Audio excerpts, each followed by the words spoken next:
Welcome to the Press Forward podcast. I'm Nathan Wrigley, and I'd like to thank you for joining us again. And if this is your first time with us, I hope that you like it, and that you find it useful. We release the Press Forward podcast each week, and we'd love it if you added us to your list of podcasts, the ones that you consume regularly. You can do that by subscribing to us on your favourite podcast player. This can be done by going to wpnup.org/podcast-feed. Today we're going to be talking to Simon Pollard. But before that, let me tell you a little bit about WP&Up, what we do, and how you can get involved. We're a non-profit working in the WordPress space with a mission to offer support to those who need it. This could be with your mental health, your physical health, or perhaps with your business or skills. Whatever it might be, you can reach out to us. We've helped many people so far. You can find out more about this at our homepage, which is wpnup.org. To function, we need to raise money. And until now, that was either done via the donations page at wpnup.org/donate or by buying one of the larger, more expensive sponsorship packages. A few weeks ago, we started to offer a much more bespoke a la carte way that you can help us out. Now you can pick and choose which areas of WP&Up you'd like to sponsor. So if putting your brand in front of thousands of live event attendees fills you with joy, then you can sponsor those specifically. If you love the longevity of hearing your brand played out across the speakers, then the Press Forward podcast is for you. It may be that you'd like your logo on the wpnup.org website. Well, that's an option too. Perhaps you simply want to give with no expectation in return. Well, you can donate in that way also. Go to wpnup.org/fund. Thank you. So today we're speaking with Simon Pollard. He's a WordPress backend developer working at Illustrate Digital in Bristol, in the UK. He's on the podcast today to talk about WordPress Meetups. You may or may not know that WordPress is far more than just a collection of code that you can download to build a website with. It's also a real community in which people meet up and share their experience and expertise with other WordPress users. The most talked about WordPress events are the WordCamps. These are often sizeable events put on in large urban areas. They often span several days and have multiple tracks of talks which you can attend. Perhaps less frequently discussed are the WordPress Meetups. These are smaller, and they take place more regularly and usually run in the evenings. Simon has been a key member of the organising team at the WordPress Meetup in Bristol. We talk about what a WordPress Meetup is and how it works, how it's organised and who can get involved. It might be that there's one near you, and so this podcast will serve as a great introduction to the ethos of such events and how you may become involved. And so, without further ado, here's Simon Pollard. My name's Simon. I'm a WordPress developer, backend specifically. I work for a company called Illustrate Digital. I am also one of the kind of co-founders and co-organisers of the Bristol WordPress Meetup group. Over 10 years, I've been kind of messing around, kind of using it. It was kind of the first job I landed, kind of coming out of doing kind of call centre work, and the first proper web job I landed. I was doing all sorts of kind of CMSs, and WordPress was among the list. So I dabbled with Joomla and Drupal and I think called Expression Engine, which was horrible. You had to buy a license and you coded in the browser. You couldn't upload files. You had to actually open a window in the browser to edit the code, which made it all sorts of fun. So having all of those to compare, WordPress was always just the easy one and the one I preferred. And whenever a project came in and said they're going with WordPress, I was always a lot happier with that. I've tried a bunch of different CMSs in the past: Joomla, Drupal, Magento, and others. But I finally settled upon WordPress. I know that WordPress is not to everyone's taste, but it worked out the best for me. The main thing for me was, I think when I tried Drupal, the back end of Drupal was just like, oh, you've got to style it and you get everything, and WordPress just looks like Word. Because I've trained during my various jobs, I've trained lots of people, and it's kind of explaining to them, this is WordPress. Yeah, you go to a page and here's an editor. You can use Word. Great, you can create this page then and do what you need to. It's changing a bit with Gutenberg coming in, but the same kind of concept there. This the back end out the box without any fiddling is just nice and easy. And I've kind of transferred. So I worked on the British Rowing website, which currently at the time I speak is still using the WordPress theme that I built with a colleague of mine.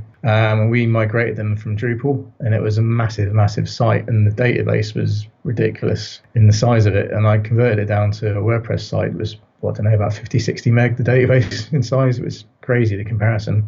And then trained them up, and they were saying how much easier WordPress was in comparison to the old Drupal admin that they had for the original site. I was talking about it recently, actually, because we're doing an article. So we're doing several articles on our Illustrate websites, and one of those will be kind of comparing WordPress and Drupal, which I was involved in. I was kind of thinking back on it and trying to come up with kind of reasons for it. But I know one of the things that gets mentioned a lot is the community side. That's where I'm strongly that's where my kind of WordPress love grew, which was from kind of joining the meetup, which is one thing I always kind of like to refer back. So it was a chap organised a meetup, and 5 or 6 of us met up and sat around the table in a pub and just had a chat. And there were several questions from people, and I was able to answer them because I knew what I was doing. I've been doing WordPress for quite a while, and it just made me feel really great. And then we met again, and a few more, and we met again, and there's a few more, and then it became a regular thing. Then the guy who set it all up kind of couldn't carry on, and it kind of just got left, and I just decided to pick up the reins, and we kind of went from there. And it was when we took on Hannah, who's another developer stroke project manager, who said, here's Trello, put everything in Trello. And then suddenly we became organized. We had every month planned out. We started booking in speakers, and it was great. And our last meetup, which was a couple of weeks ago, there was 54 people showed up for it, which was just kind of crazy, because when I got up to speak, so I was hosting it, I got up to speak and kind of welcome everyone, and I looked at the crowd, I was like, wow, there's quite a lot of people here. But it's great. So it just shows the kind of the community. So that's just grown and grown and grown, and kind of getting involved in the community kind of is gone with that. And I felt that's one of the main things that kind of attracts me to WordPress is the community. It's just great. And there's so many people. And then you can chat to people who are similar. So being as a developer, I've always got developer questions. And you'll talk to another developer and another company, could even be a rival company, but you'll chat to one another and help one another and look at one another's code and get everything working, all for kind of you don't want anything out of it. You just want to carry on, because what you give in, you get back, which is kind of really inspiring. And that's kind of pushed me on to kind of keep with it as a platform as well. Why I was so kind of keen to join a company that is a WordPress specialist, knowing that that's it. Great. I don't have to worry about selling it. I can just join, use WordPress. I know what I'm doing. I've got the team on board, and I've got the community to the side of me as well when I need it. If you've been in the WordPress community for any length of time, you'll probably know that it's a growing platform. At the time that this podcast was put together, it was being used on roughly 35% of websites. In a large city like Bristol, where I'm sure many people and businesses own a website, that means that the WordPress user base is likely quite large. Yeah, we hit the 1,000 membership mark, I think, at the end of last year, which I just can't kind of get my head around all these kind of people. And the fact that we regularly limit to kind of 50, 60 people, because we don't want too many, because that suddenly turns it into more of a kind of a conference type of too large a scale. We want to keep it personal so we can kind of speak to everyone, but we comfortably get 50, 60 people now every month for all types of topics as well. What is great, because it's WordPress, it's all across the board. So it's kind of developers like myself, front-end developers, designers, project managers, bloggers, all sorts of people, copywriters coming in as well, SEO people, all sorts of people come in to kind of these meetups. And I've been to other meetups where they're very kind of niche and specified, so you get a certain type of crowd, whereas this is a kind of such a mix of a crowd. And one thing that kind of reiterated this to me was I was also involved in running WordCamp Bristol last year, and on the weekend I said to my wife, I'm going to be kind of busy doing a couple of days of this. And she said, well, I might as well come along, because otherwise I'm never going to see you. And she was not expecting it for what she thought was going to be a techie conference. She was just so surprised by the variety of people and who was there, and how nice every single person that she spoke to was. I'm sure that many of you have attended WordCamps in the past, and if you haven't, I highly recommend them. But Simon here is talking about a WordPress Meetup. They have a similar purpose, but they are different, and I asked Simon to explain what a meetup is. For me, a WordCamp is more of a conference, generally spanning over several days or, and lots of talks. A meetup, in our particular case, is a monthly event where we'll have usually a couple of talks. And we just meet up regularly the same day every month. So the Bristol one is the first Tuesday of every month. We will meet up, have, say, maybe 2 talks. It varies every month depending on kind of who wants to talk and what we want to cover. And we just welcome everyone to come along. Whatever your interest, whatever your involvement, whatever your skill level, just come along, because there should be something at some point in the evening that should be of interest or benefit to you. So our loose formats, so we aim, inverted commas, aim to start at 7 o'clock, but we say come from 6:30. We're fortunate we've just started in a new venue where there's a nice kind of open space. It's actually a cafe of the building I used to work in, and it's huge. So they segment a section for the actual talks with a screen and chairs laid out kind of theatre style, but that still leaves over half of the room free with kind of space for us to put out food, and people can kind of mingle and talk before sitting down. So we say, come early so you can kind of get and chat to talk to people, grab a bite to eat before we start. And then, we aim to start around 7. We kind of judge it on the night. We're pretty relaxed on nothing's a fixed schedule. We do it loosely, but we try and keep it relaxed because the whole evening's relaxed. And also the speakers, we kind of say, so if we do a talk, you'll get about a 30-minute talk, and then we allow kind of 15 minutes of questions.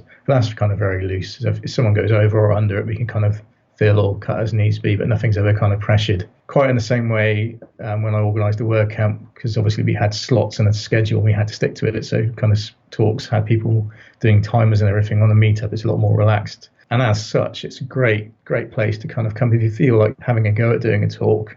And you've got nerves and you're not sure. Our meetup has been a great place, and we've had a load of people start who've done their first ever talk at our meetup and then gone on to talk all over the country, and some even have gone kind of abroad to foreign parts talking at WordCamp Europe. I know some have now kind of gone on to start organising WordCamp Europe as well, who are kind of part of our organising team.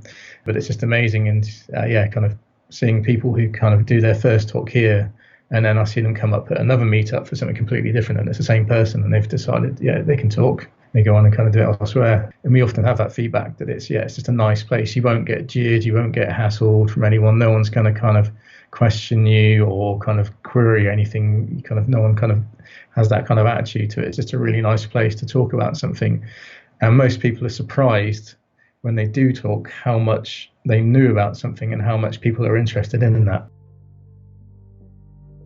It sounds like a lovely and welcoming environment, and one in which you can come and listen to all sorts of WordPress-related talks.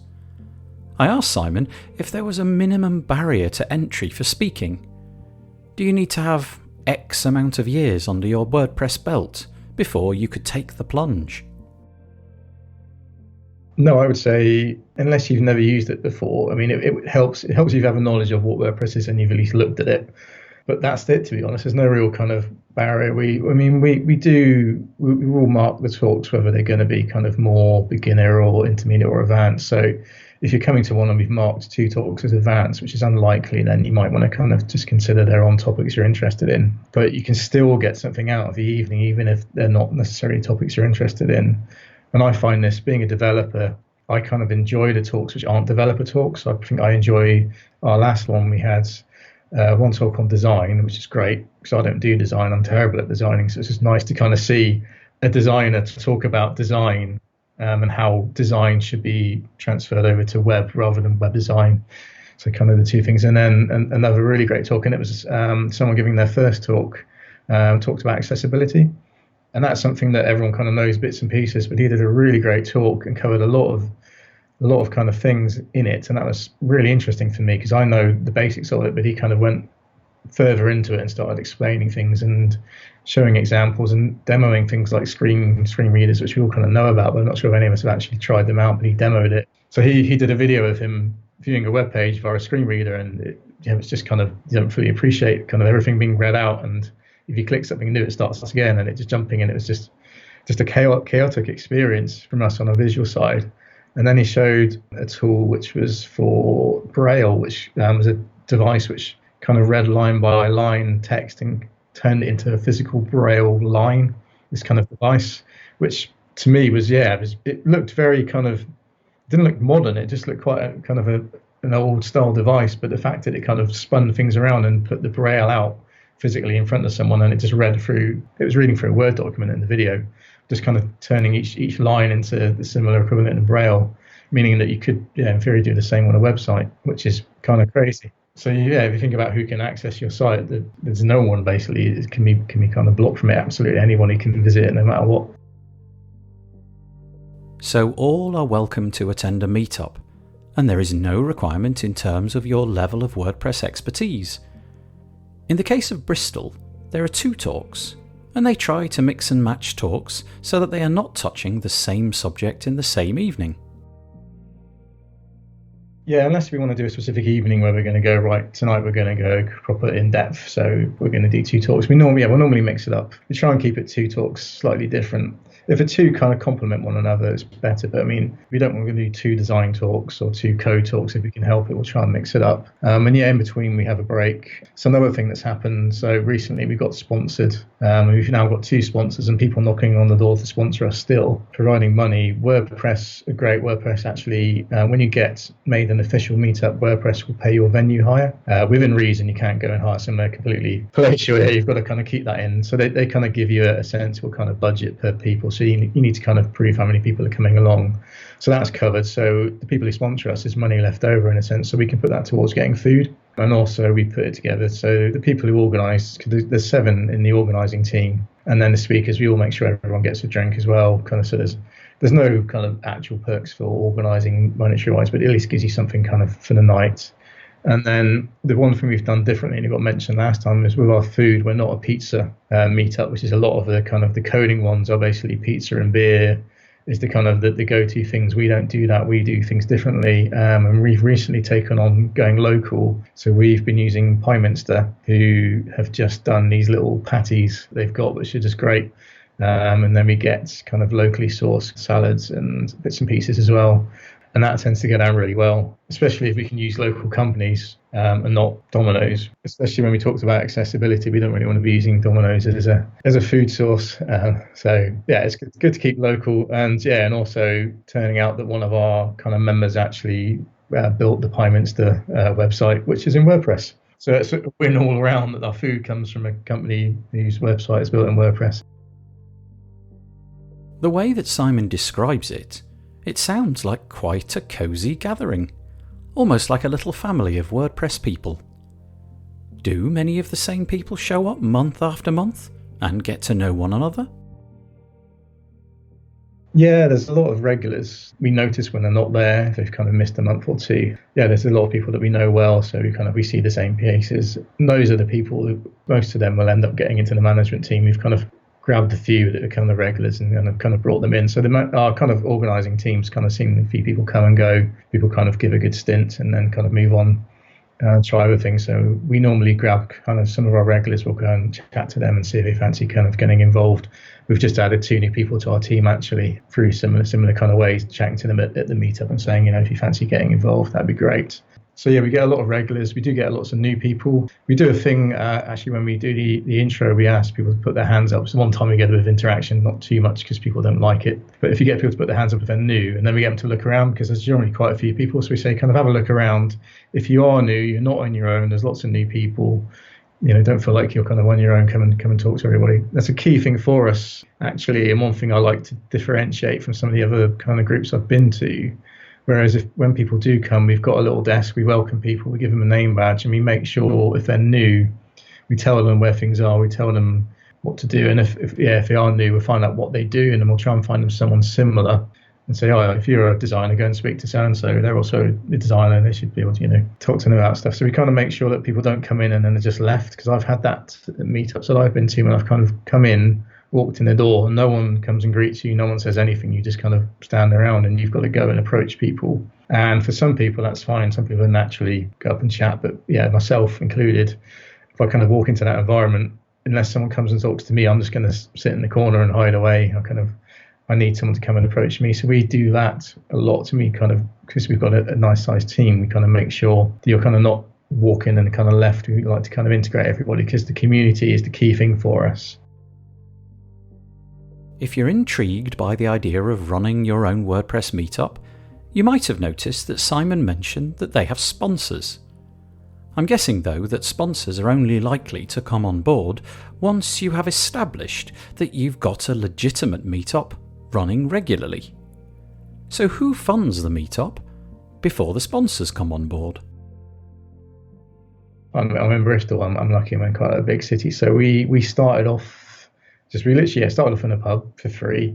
Then we found a pub with a conference room and used that for a bit. And then we're in a bit of limbo. And actually, it was Jenny who kind of got involved with me, and I spoke to her, and she kind of helped me organise and find a more stable venue. And that's when we landed our first fixed venue, which is a pub which had a function room. And that's when I spoke to WordPress, and she said you should get involved with WordPress at that point because they'll pay. And the function room was about £20 a night, so it was nothing. But it was just a nice thing that we didn't have to worry about. So I think the first night we paid it ourselves between us just to kind of get in there, because it was like, for a few of us regulars, it was like a few quid each. It was a pint each, basically. But then, yeah, Jenny said get involved with the WordPress kind of chapter, and they were happy to cover that money. So that was great. So that kept going for a bit. And it's partway along, we basically said to anyone there's no food. It was basically come along, kind of drinks and everything by yourself. And it was partway along, we got offered sponsorship.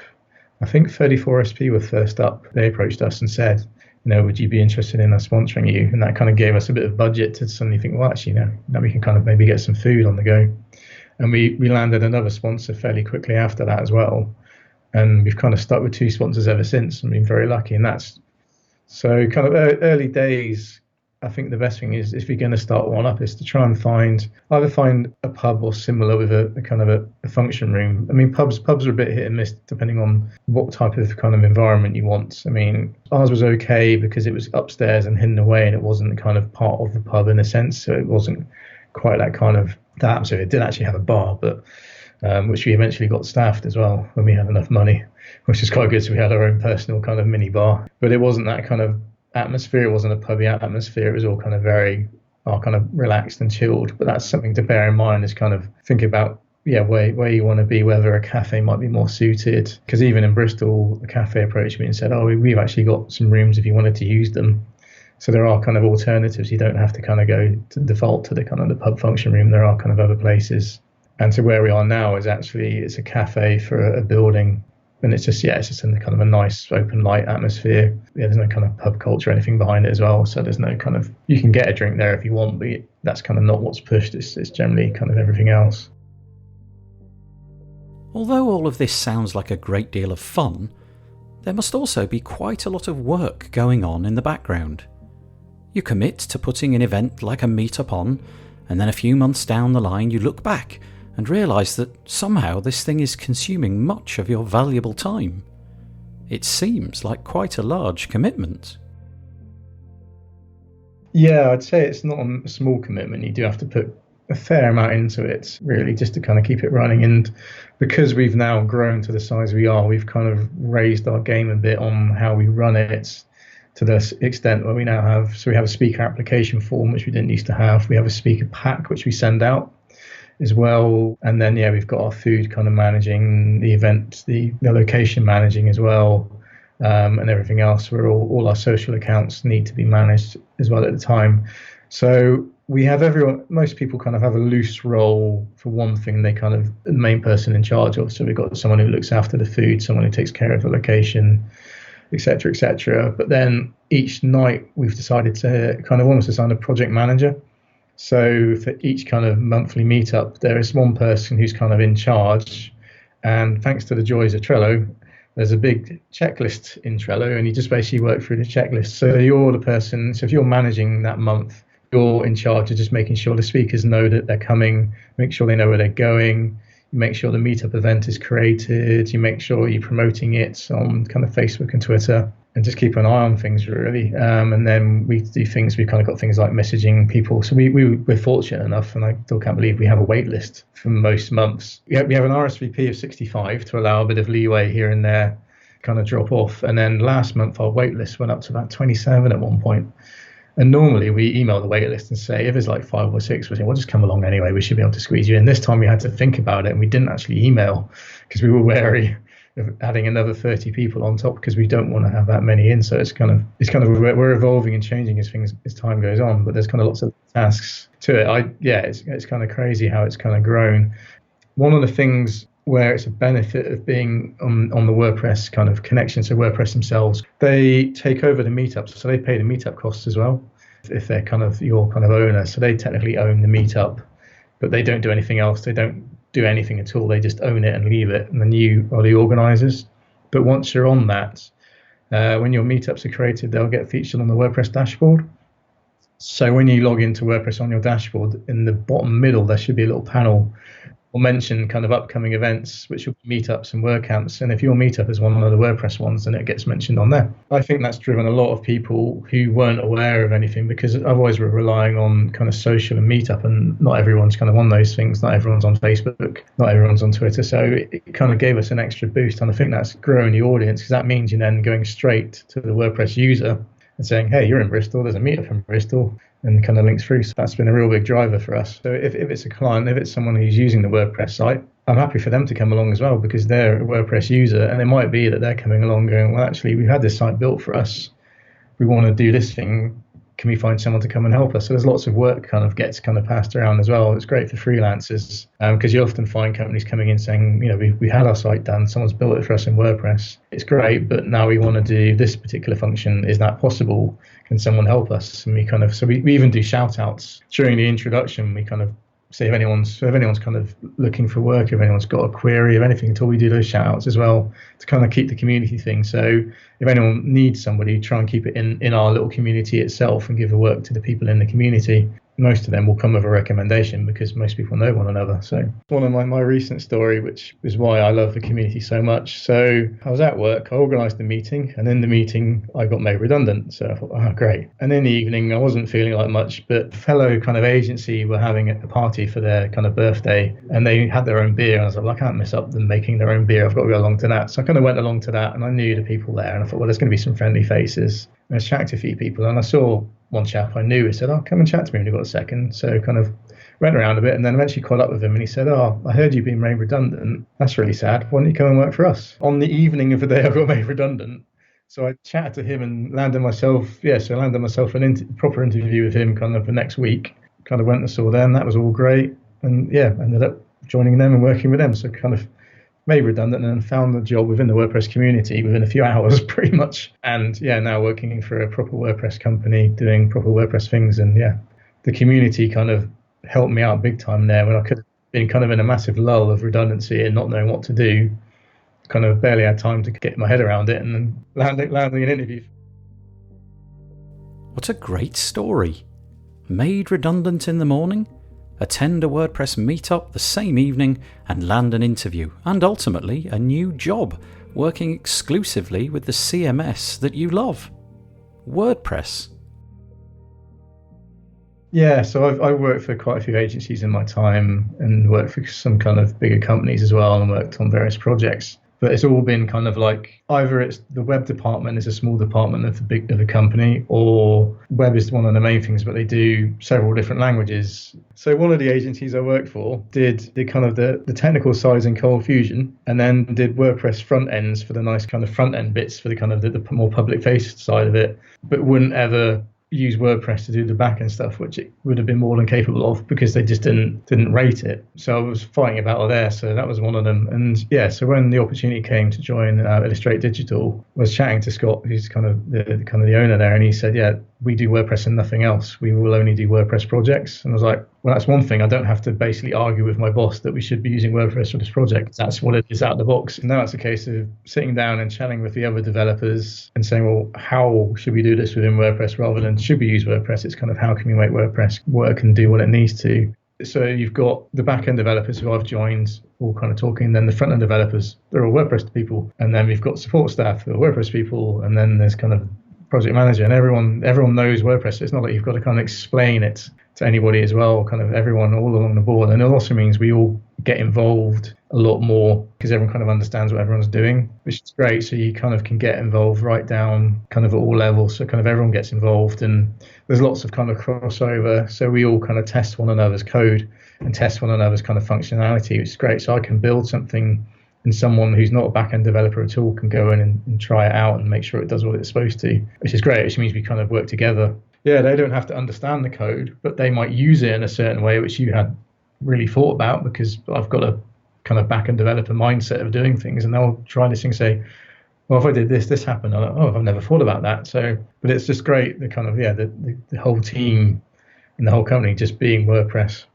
This has made my life a lot easier to kind of go in and not worry about that argument every day of saying why we should use it.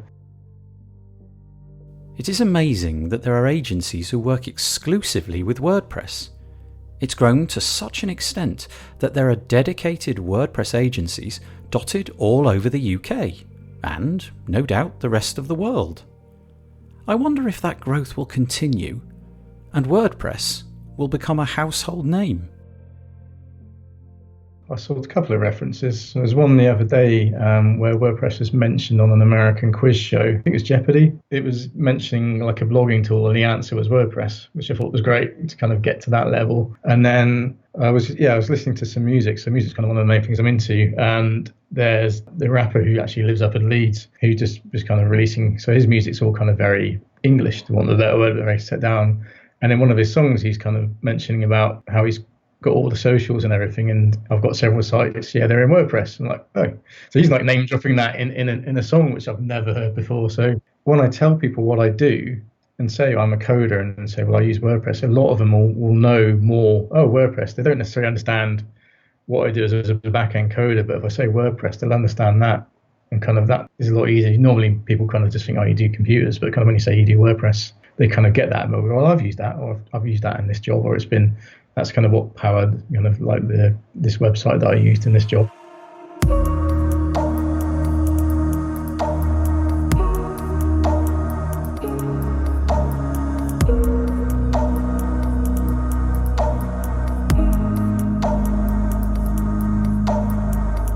One of the purposes of the Press Forward podcast is to lift the lid on topics that don't get talked about often enough, to allow people to share their stories so that others might listen, and by listening, they may gain an understanding that they're not alone. There are other people out there who have faced the same situation that you are facing. They have found a way through and can offer support to you on your journey. Maybe that person is already in your life, but they might not be, and that's what WP and Up is here for, to connect you with the support that you need. So, if you're able to, please help us, so that we can continue to support the WordPress community. You can donate at wpandup.org/donate.